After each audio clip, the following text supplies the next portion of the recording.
Hello everyone. So I've been trying to clean up the workshop by finishing projects, and now I'm to the 1951 Emerson television.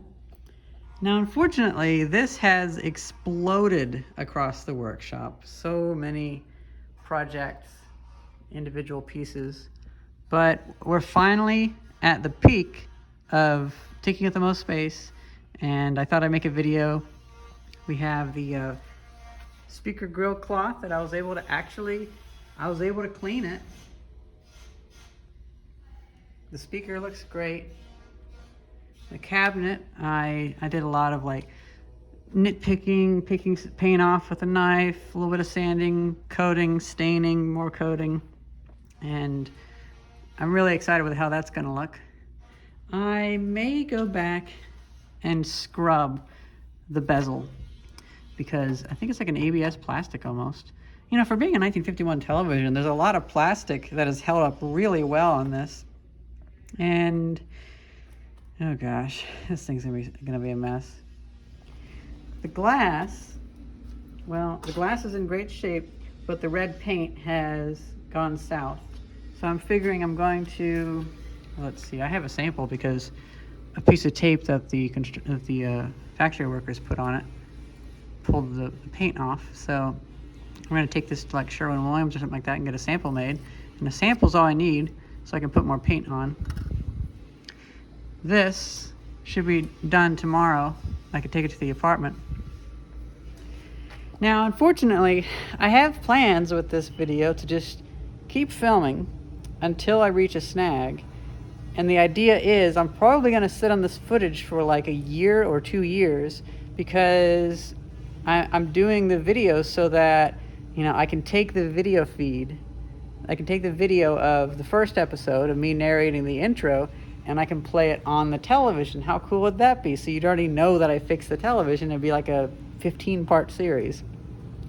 And so I figured I'd just make this video real quick to show you the way that it's exploded out into the workshop and taken up a lot of space.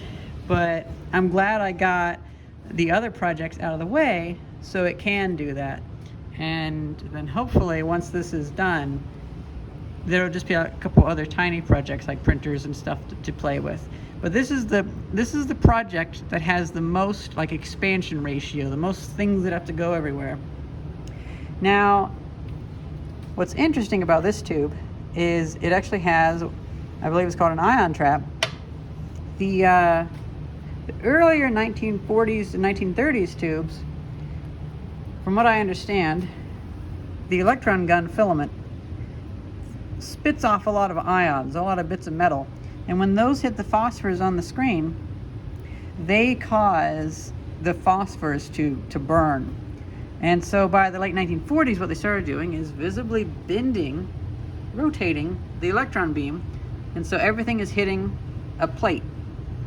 And then you add a magnet so that the particles that don't get affected by magnetism just hit the plate and don't do anything. But you add the magnet so the electrons swoop around it and they head on just fine. So it's a way to filter out the electrons from the ions. I thought that was so cool.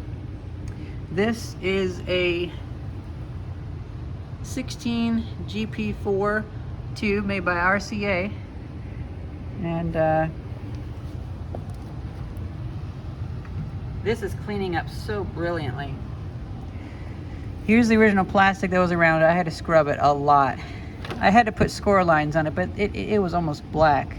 And here's the shield that goes around it, because since this is a steel tube, that entire thing gets electrified with 12,000 volts. I am lucky that it is 12,000 volts instead of 25,000 volts, because black and white televisions don't require nearly as much voltage. Sorry. And,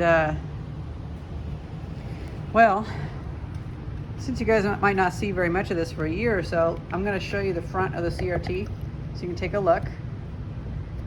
Because it'd be a bit of a shame for me just to not say anything for a year while I'm working on it.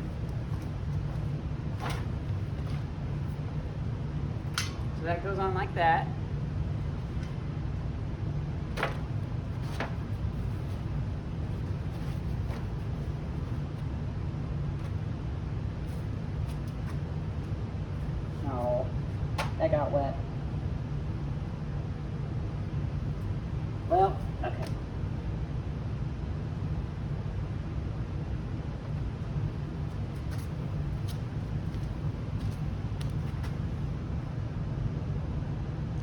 What's interesting is there actually is a defect in the phosphor. It wasn't quite laid down right in this area. I find that pretty fascinating. There's also all these little like scalloped corners from the manufacturing.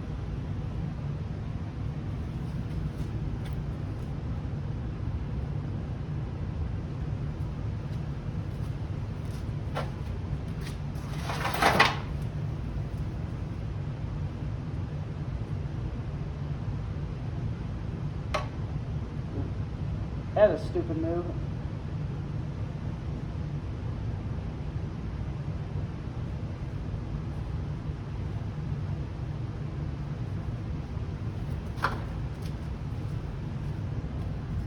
I'm really afraid of breaking this thing, but it's hard to it's hard to be perfect, especially when I've been at this for hours. Okay, so I put a multimeter on there in this video that I'm filming now. You know, I already had the cabinet video pretty much done. I'm filming this video, and I'm going to hook up the filament to this because I want to see, does the filament work?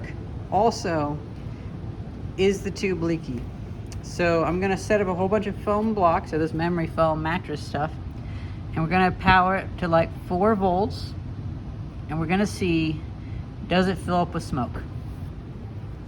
Because if it fills up with smoke, if the metal to glass seal has failed and allowed atmosphere in, well, then I'm not going to bother doing much more than just cleaning up the chassis for now.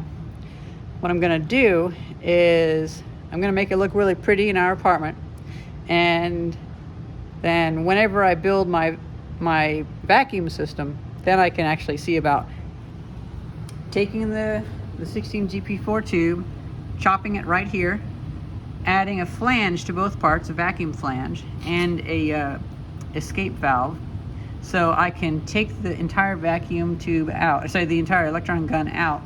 I can refilament it, put it back in, seal the flange, and use a diffusion pump to suck out all of the air, or at least enough, add a getter or whatever. Now, with this, there's a lot of tubes in here. I may want to replace some of these with solid state.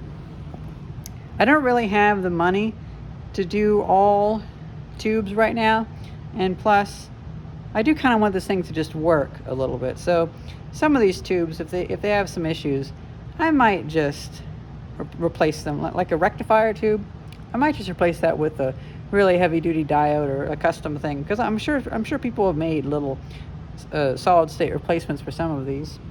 That could also reduce the power usage. So yeah, just a quick little video looking at the various projects, and I'm kind of excited. Oh, I tell you, the wood that they used to make the speaker panel, this plywood, oh yeah, you can see the lines of it. I'm gonna flip it around just so it looks nice for another 70 years. This plywood had the worst sheet on the top. It just instantly warped. It was almost like bark. They were going with the cheapest stuff they could.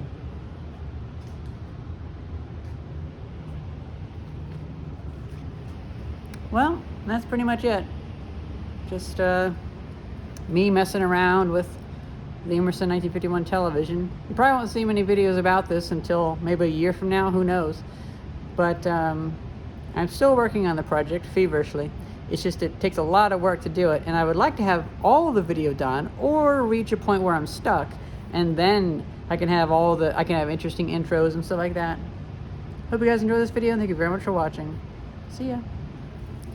I love the CRT. I've been searching for one of these for 20 years now, and I finally have one. Finally, that darn furnace shut off. I could have actually filmed it now, whatever.